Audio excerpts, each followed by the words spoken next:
Bumangga ang isang truck sa konkretong poste sa Mindanao Avenue, Quezon City kanina madaling araw. May unang balita, si Mark Makalalad ng Super Radio DZBB.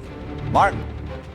Ivan, nawalan umano ng preno kaya sadyang pinangga na lamang ng driver ang kanyang minamanehong truck sa Mindanao Avenue Congressional Intersection dito sa Quezon City.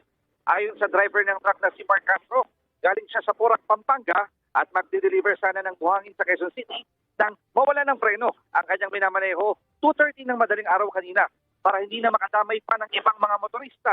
Minabuti niyang ibangga na lamang sa concrete post ang truck sa lakas ng impact. Nasira ang harapang bahagi ng sasakyan at halos tumagilid. Nagkala tuloy ang mga buhangin at karga nito. Tumagas din ng diesel na laman nito kaya dumulas ang kalsada.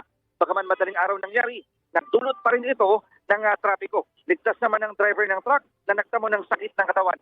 Even sa mga oras ito, nandito pa rin yung truck at pahirapan yung pag-alis dito dahil nga sa bigat nito at madulas din yung kalsada. Meron na rin ditong road emergency team ng MMDA na may dala ng forklift at crane para ito ay maalis na.